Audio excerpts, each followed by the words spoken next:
नमस्कार, पांचजन्य का ये विशेष संवाद आप देख रहे हैं क्योंकि खबर ही इतनी बड़ी है।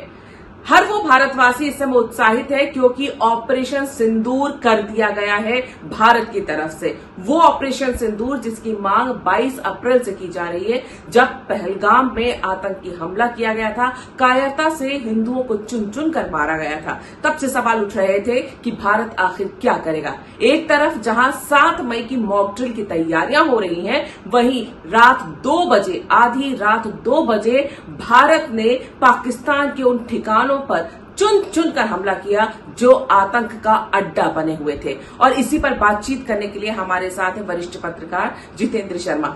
जितेंद्र, सब सो रहे थे, आपको भी नींद से उठाया, मैं भी अभी नींद से उठी हूं और हमने देखा है कि कर दिया है स्ट्राइक भारत ने, जिसके सबको प्रतीक्षा थी। जो भारत में हम देखते थे सोशल मीडिया फ्लडेड था, कब करेगा भारत, क्या करेगा, अंदाजा था क्या होने वाला है। और आधी रात को जैसे ही ये खबर आई है कि आतंकी ठिकानों पे हमला कर दिया गया है, एक तरफ से देखा जाए तो भारत सरकार के सभी मंत्री, राजनाथ सिंह हुए, हमने योगी आदित्यनाथ हुए, तमाम मंत्रियों के ट्वीट्स देखे, जय हिंद कर रहे हैं। और ऑपरेशन सिंदूर को पूरा देश तारीफ कर रहा है कि आखिरकार पाकिस्तान को जवाब दिया गया है। सबसे पहले तो हम इलाकों की बात करते हैं जहां जहां ये हमले किए गए हैं। पीओके के खासतौर से इलाके हैं।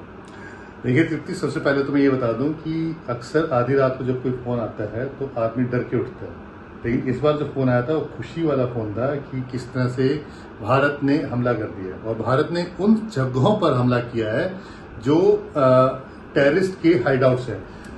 आप हैरान होंगे जान करके कि इस बार पाकिस्तान के अंदर घुस करके भारत ने हमला किया है। बहावलपुर जो जैश ए मोहम्मद का हेडक्वार्टर कहा जाता है उसे, वहां पर जाकर के हमला किया है। भारत ने 1:44 पर अपनी प्रेस रिलीज जारी भी कर दी है, जिसमें बताया गया है कि जस्टिस इज सर्व्ड। इसका मतलब, और ऑपरेशन का क्या नाम दिया है? ऑपरेशन सिंदूर। ये नाम कितना शानदार दिया है, आप इसको देख करके हैरान हो जाएंगे, क्योंकि जो 26 लोग मारे गए थे आतंकी हमले में पहलगाम के अंदर, उनमें सारे के सारे पुरुष थे जिनके ऊपर आतंकियों ने हमला किया था। वो सारे के सारे टूरिस्ट थे जो देश के अलग अलग हिस्सों से पहलगाम में घूमने के लिए गए थे। वहां पर चुन चुन करके, धर्म पूछ करके कि किस धर्म के हैं, हिंदू धर्म के हैं तो उनको ढूंढ करके उनको मारा गया। उनकी पत्नी और उनके बच्चों के सामने मारा गया। पुरुषों को निशाना बनाया गया था और धर्म चुन करके, पूछ करके बनाया गया था। तो इसीलिए ये ऑपरेशन जो नाम दिया गया, इसका नाम रखा गया ऑपरेशन सिंदूर। तो सोचे कितना चुन करके ये नाम रखा गया और कहा गया कि जस्टिस इज सर्व, यानी कि जो आतंकी ठिकाने हैं पाकिस्तान के डीप इनसाइड, यानी कि बिल्कुल बीच पाकिस्तान के अंदर जो आतंकियों के ठिकाने हैं, जिसमें वो कभी सोच भी नहीं सकते थे कि वहां पर कोई हमला करेगा, वहां पर भारत ने हमला किया है। बाकायदा भारत ने ये बयान जारी किया है कि 9 जगहों पर भारत ने हमला किया है, जिसमें मिसाइल अटैक किया गया है। इंडियन आर्मी ने भी कोऑर्डिनेटेड अटैक किए हैं। पीओके के अंदर ये ठिकाने की हमले किए गए, जो कि आप कह सकते हैं कि हाइडआउट्स है, लॉन्चिंग पैड्स है आतंकियों के, जो वहां पर आतंकियों को तैयार किया जाता है, रखा जाता है, ट्रेनिंग दी जाती है और सीधे भारत में लॉन्च किया जाता है आतंकी हमले करने के लिए। उनको निशाना बनाया गया, लेकिन इससे पहले भी निशाना बनाया गया था। जब आपको याद होगा कि जब आतंकियों ने उड़ी पे हमला किया था, भारत का जो बेस है वहां पर हमला किया था, तो उसके जवाब में भारत ने सर्जिकल स्ट्राइक किया था, जो कि किया गया था 14 फरवरी 2016 को जब उड़ी पे हमला हुआ था। तब जाकर के भारत ने किया था, सितंबर में जब हुआ था, 14 सितंबर 2016 में किया गया था। तो उसके बाद उड़ी हमला किया गया, स्ट्राइक किया गया था, सर्जिकल स्ट्राइक किया गया था। उसके बाद 14 फरवरी को जो पुलवामा में जब सीआरपीएफ का कॉन्वॉय जा रहा था, जब उसके ऊपर अटैक किया गया था, तो भारत ने एयर स्ट्राइक किया था। एयर स्ट्राइक वहां पर किया गया था जो कि उनके लॉन्चिंग पैड थे, लेकिन हर बार सबूत मांगे जाते थे कि सबूत दीजिए कि क्या सच में किए गए हैं। इस बार सबूत पाकिस्तान खुद दे रहा है। आप देखिए सोशल मीडिया इस समय फ्लडेड है, आपको वो विजुअल्स दिखाई देंगे जो सबूत जो मांगे जाएंगे, जिसकी बात की जाती थी ना कि पाकिस्तान सबूत मांगता था, अब वहां से पाकिस्तान के लोग ही सबूत भेज रहे हैं कि किस तरह से भारत ने एयर स्ट्राइक किया है। और वो सारी तस्वीरें आपको दिखाई देंगी चुन चुनकर उन ठिकानों पर निशाना बनाया गया है, उन मदरसों पर जहां पर आतंकी छुपे हुए थे। तो ये जो कहा जा रहा है ना कि, और साफ ये भी कहा गया है भारत सरकार की तरफ से, आर्मी की तरफ से भी, कि हम मुल्क के ऊपर हमला नहीं कर रहे, हम उन आतंकी ठिकानों पर हमला कर रहे हैं, हमारी लड़ाई आतंकवाद से है। देखिए, भारत ने हमेशा ये कहा है कि ठीक है, पाकिस्तान हर बार कहता है कि हमने तो कुछ नहीं किया, ठीक है आपने कुछ नहीं किया। हम बार बार कहते हैं कि आपके यहाँ पर इन ठिकानों पर जो आतंकी हैं वो बैठे हुए हैं, बाकायदा जो उनके कोऑर्डिनेट्स हैं वो बाकायदा भारत की तरफ से पाकिस्तान को दिए गए हैं कि यहाँ पर आपके आतंकी बैठे हुए हैं जो भारत पर लगातार हमला कर रहे हैं, इनके खिलाफ कार्रवाई कीजिए, अगर आप नहीं कर सकते हैं तो हम करेंगे। पाकिस्तान जब कुछ नहीं करता है तब भारत उनके अंदर जाकर के हमला करता है। अभी तक भारत ने जो 2 स्ट्राइक्स की थी, पहली जो सर्जिकल स्ट्राइक की थी जो कि इंडियन आर्मी की तरफ से की गई थी, वो भी पीओके में की गई थी, जो कि जो आतंकी हैं उनके जो लॉन्चिंग पैड थे जिसमें लश्कर तैयबा के थे, जैश ए मोहम्मद के थे, और उसके अलावा जो दूसरे उनके एफिलिएटेड जो टेररिस्ट ऑर्गेनाइजेशंस है उनके जो आतंकी थे जिनको वहां पर रखा जाता है और भारत में लॉन्च किया जाता है ताकि भारत में आतंकी हमले हो, तो उनके ऊपर हमला किया गया। तो इससे पहले भारत ने जो 2 हमले किए थे वो उनके लॉन्चिंग पैड्स के ऊपर किए थे, जिससे बाकायदा बताया गया था कि इतने आतंकियों को मारा है। लेकिन इस बार उन्होंने उसका जो हेडक्वार्टर है जहां से प्लानिंग की जाती है, जैश ए मोहम्मद जो हेडक्वार्टर है बहावलपुर में, पाकिस्तान के बिल्कुल बीच में, उसको कहते हैं कि पाकिस्तान का 8वां सबसे बड़ा शहर है वो पाकिस्तान का पंजाब इलाके के अंदर है।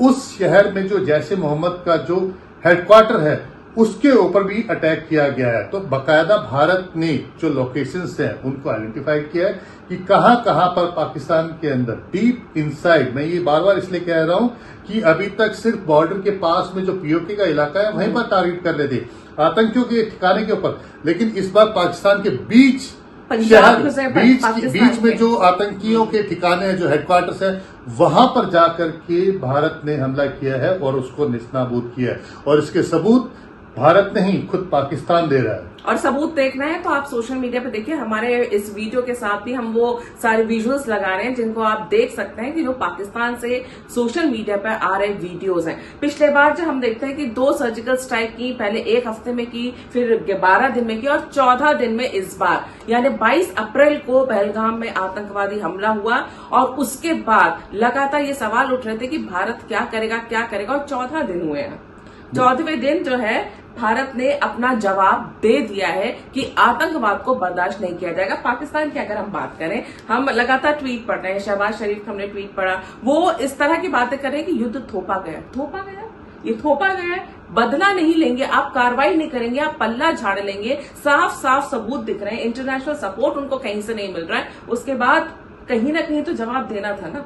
देखिए, सबसे पहले तो मैं ये साफ कर दूं, अपने दर्शकों को भी ये बता दें हम कि भारत ने ये साफ कर दिया है कि ना ही उनकी जो सिविलियन जो कैजुअलिटीज हुई है, मतलब जहां पे जो आम लोग रहते हैं उनके ऊपर किसी तरह का हमला नहीं किया गया है। कोऑर्डिनेटेड अटैक्स हैं, ये सिर्फ और सिर्फ आतंकियों के ठिकाने पे किया गया है। ना ही उनके जो मिलिट्री एस्टेब्लिशमेंट्स हैं, यानी कि जो उनके सैन्य ठिकाने हैं, उनके ऊपर भी किसी तरह का हमला नहीं किया गया। तो ये कोई पाकिस्तान के ऊपर हमला नहीं किया भारत ने, लेकिन पाकिस्तान के अंदर जो आतंकी छिपे बैठे हैं, जिनको पाकिस्तान पनाह देता है, जो बार बार हम कहते हैं, चाहे वो हाफिज सईद हो, चाहे आसिफ जरगर हो, महमूद अली जरगर हो, तो ये जो तमाम जो आतंकी हैं उन सब के ऊपर, उनके जो ठिकाने हैं उनके ऊपर भारत ने हमला किया है। और ये बकायदा भारत ने बताया है। भले ही पाकिस्तान के जो प्रधानमंत्री शहबाज शरीफ वो बार बार कह रहे हैं कि इसका बदला लिया जाएगा, लेकिन ये हम देख चुके हैं कि पहले किस तरह से वो कर चुके हैं। उनके पास इसका कोई जवाब नहीं होता। भारत पूरी तरह से तैयार है और भारत ने जो 14 दिन लगाए हैं तो सोच समझकर तैयारी करने के बाद ही ये कदम उठाया है और उसके बाद ही आधी रात को लिया है। अगर पाकिस्तान इतना ही तैयार होता तो उनको पहले से ही पता होता कि भारत क्या करने वाला है। भारत तो यहाँ पर मैं कहूंगा कि अपने नागरिकों को तैयार कर रहा है कि अगर पाकिस्तान किस तरह का कोई एयर स्ट्राइक करता है, किसी भी तरह के हमला करता है, तो हमें किस तरह से तैयार रहने की जरूरत है। 7 मई का दिन जो है वो तो मॉक ड्रिल के लिए देश के अलग अलग हिस्सों में हम लोगों ने तैयारी के लिए रखा हुआ था। तो लोग तो ये सोच रहे थे कि कल हम बैठ करके मॉक ड्रिल करेंगे, यानी कि कल क्यों, आज हम मॉक ड्रिल करेंगे, लेकिन इधर भारत ने तो सच में जो है वो ड्रिल कर दी है।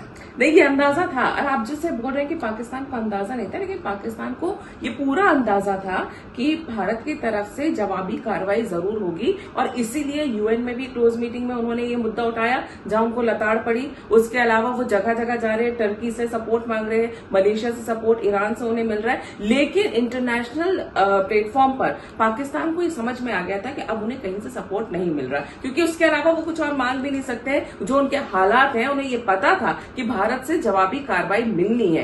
पहले उनको लग रहा था 29-30 अप्रैल के आसपास मिलेगी, लेकिन ये अंदाजा जरूर था। तैयारियां कितनी है ये साफ दिख गया है, क्योंकि पाकिस्तान सिर्फ बातें कर सकता है। अगर यही काम उसने अपने अंदर के आतंकवाद को मिटाने के लिए किया होता, इतनी मेहनत, तो शायद आज जो वहां पर बम फूट रहे हैं, जिसको भारत में आप देखें सोशल मीडिया पर लोग बोल रहे हैं दिवाली मन रही है, तो वो नहीं होता।